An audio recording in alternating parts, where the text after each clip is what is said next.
Welcome, friends, to another episode of I Was There Last Night, because I was there last night. You don't believe me? You know the shtick. I have a ticket to prove I was there. Last night, September 8th, at the Ogden Theater in Denver, Colorado, I saw Epica featuring Lacuna, Coil, Insomnium, and Elantris. Now, Insomnium was the biggest draw for me for this concert because they're easily one of my favorite bands in the world. But I'm also a fan of Lacuna, Coil, and Epica, and I'm always interested in learning about new bands.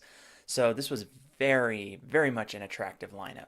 Even better, it was at the Ogden, which is still one of my favorite venues here in Denver.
So the first band up is called Elantris. Now, I knew absolutely nothing about them going in, not even how they sounded or anything. They're a symphonic metal band from Ohio, and they're formerly called Blackthorn. They have two lead vocalists, kind of like Lacuna Coil or Leaves' Eyes, and I was impressed with both of them because both the clean singing, which was beautiful, and the harsh vocals, which sounded very good, both of them really meshed well together for the sound that they're producing. And the sound that they did have fit the overall tone of the night. There was a lot of melodic energy. In some ways it reminded me a little bit of old Within Temptation, like original Within Temptation. This tour is good exposure for them because they do have a superb sound, and playing alongside these other popular bands, it does give people a little bit more incentive to go check them out. The crowd did give them a warm reception with a lot of synchronized headbanging, though I don't think really anybody knew who they were, but obviously they know who they are now. They were definitely a fun and engaging band, and I do hope to hear more from them in the future.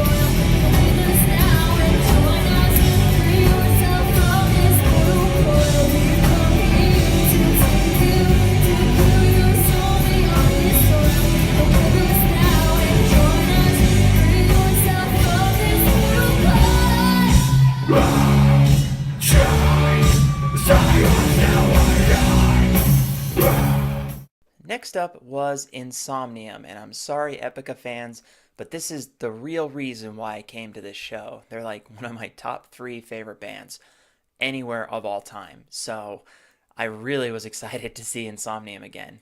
And they absolutely delivered. Right off the bat, they opened with the very powerful, very brooding Primeval Dark, which is just a great way to set up the show. And a part of me really wanted them just to play Winter's Gate in its entirety, their 40-minute song.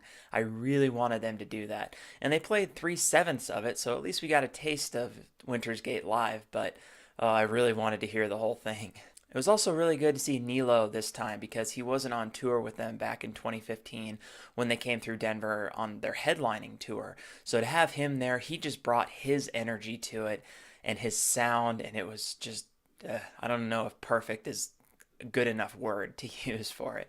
The band just has so much passion and energy when they're on stage, and they're so good at what they do. They stuck to their last two albums mostly, so they played either Winter's Gate or stuff from Shadows of the Dying Sun, but they also played a few songs from Far Above the Weeping World. So those were the only albums that they actually chose from. And honestly, there's no way for me to pick what their favorite song of the night was because I was just having a great time the whole set. And the crowd was bonkers, which made me happy just as much as what the band was playing was to see how energetic and into it the crowd really was. And it just goes to show why I'm such a diehard fan of this band. When they play songs like Ephemeral and the Promethean Song and Mortal Share, it's just such a powerful and amazing and energetic band. And of course, this set never would have been long enough for me. I mean, I wanted them to play the whole night. But obviously I understand where they are in this position. But they came, they brought exactly what they needed to do, and it was fantastic. And I hope they come back very soon.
Next up was a little Italian band called Lacuna Coil. It was probably a good choice for them to hitch their wagon to Epica this time because I remember their headlining show last year being a disappointment, not because of the band, but because of the crowd. The attendance was low and the crowd just really wasn't into it. So to have a larger crowd and a more mixed crowd, I think really helped their case last night. But they absolutely bring their best every time I see them, and last night was certainly no exception. There were a few sound issues. Andrea's mic cut out a little bit during one of the songs, and there was a good amount of feedback throughout the set. But aside from that, they were just full of energy, that raw gothic energy that I absolutely love from this band. They're still supporting their latest album, Delirium, so a lot of the songs that they played came from there, like Downfall, Delirium, Blood, Tears, Dust, House of Shame. They closed with House of Shame. I was hoping they would open with it, so when they didn't, I was like, that's a shame. But then they closed with it, and I was like, that is awesome. But they also played some of their classic hits like Our Truth, Heaven's a Lie, Spellbound, just to kind of pepper in some stuff that, the fans really can sing along to. Christina even had some words of wisdom for the crowd, just basically talking to the crowd, trying to get everybody fired up and feeling good and confident. They also revealed that they're writing a book kind of about the history of the band, so I'm actually really excited to get my hands on that. Lacuna Coil is a band that knows what they're doing, and they rewarded this fired up crowd with a great set. And I really hope the band had a good time because I definitely want to see them come through Denver again whenever they can.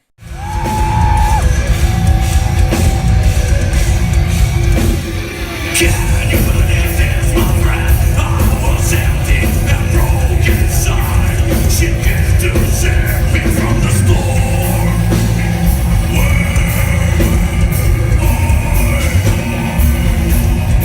And she said,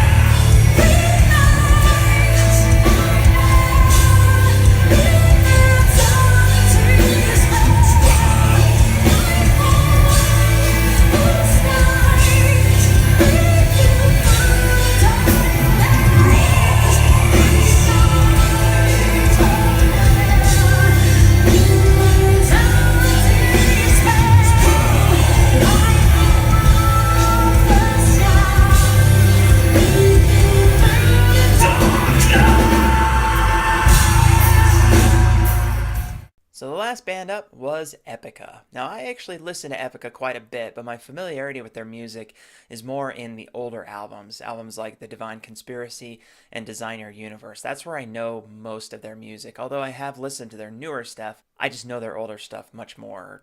I know it more. Nevertheless, I was excited to see them for the first time. I've never seen them live. And the sextet came out firing with energy right away. They basically brought their epic, almost cinematic sound with them and just came right out and just started ripping it. And second up, they played one of my favorite Epica songs, Unleashed, which was actually kind of a surprise. I didn't know if they were going to play it or not, but they did, and I was pleasantly surprised. Simone sounded great throughout, though I could hear a few mistakes. But as anybody who knows me knows, I don't care about mistakes. In fact, I appreciate mistakes because it means that they're not singing to tape. And especially with bands like this, like Nightwish, I worry because, being a soprano is not easy, and they probably don't want to make a mistake in the set. So for them to be playing just straight live, that makes me feel good that they really appreciate the value of live music. And then their David Draymond looking keyboardist was just having a hell of a fun time the entire night, especially when he ventured into a crowd with his weird curved keyboard. As musicians, this band is really talented, and they showed it off throughout the night, from their drum solos, guitar solos, keyboard solo, and wandering into the crowd. They even requested a Wall of Death during their last song, which I thought was an interesting request because that's something I expect from Lamb of God, not Epica, but it was a nice request. Now, I recognize most of the songs they played, I just don't know all of the words to the songs that they played. Some great ones that they played were Universal Death Squad, Cry for the Moon, Essence of Silence, Reverence, among the ones that really stuck out. Also, their newest song, Wheel of Destiny, which I hadn't heard before and was blown away by. That was a really fun song. Overall, it was a marvelous set and a whole lot of fun, which capped off a really great night of music, and I thought Epica definitely closed down the night in epic style.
Overall, I probably expended too much energy during Insomnium because I was fading fast by the end of Epica. Like I said, Insomnium is one of my favorite bands, so of course I'm going to go nuts for them. But the place was full of energy all night, and the crowd I thought might diminish a little bit after either Insomnium or Lacuna Coil, and it didn't really, which means Epica definitely can draw a crowd. This was a great lineup. Overall, I thought this was just a brilliant lineup because you have three bands that have a similar sound, similar setup, and then you have Insomnium, who could go with anyone.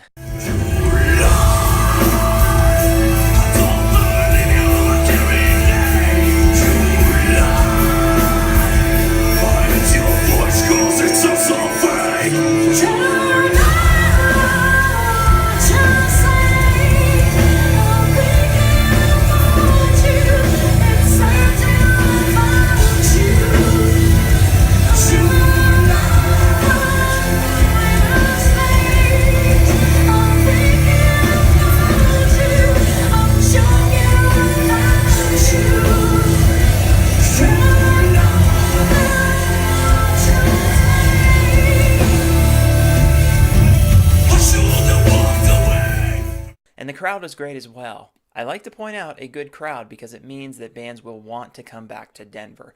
The more excited, the more energetic a crowd is, the more likely these bands are going to reward us by coming back, which is exactly what I want, and I'm sure many of the fans there also want to see that.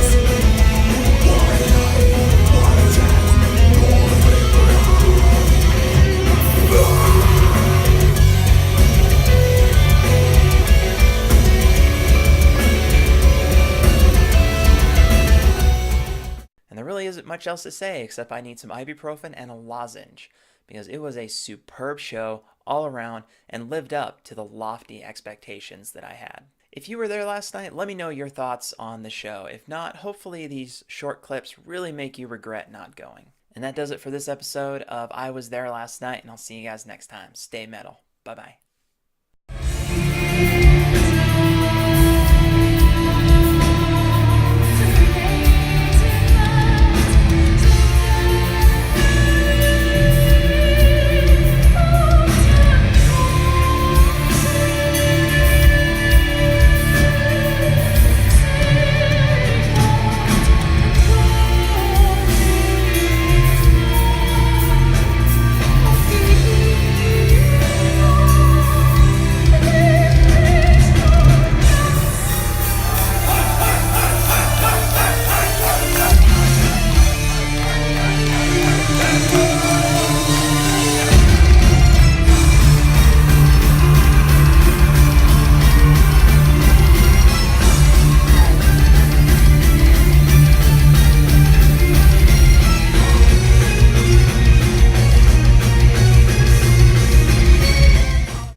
Hey, you made it to the end of the video. Nice work. Good job. If you like what you saw, you can just go ahead and click that subscribe button for all videos past and future. You can also head over to my website and see all the other stuff that I do, including the books I've written. So go ahead, click stuff.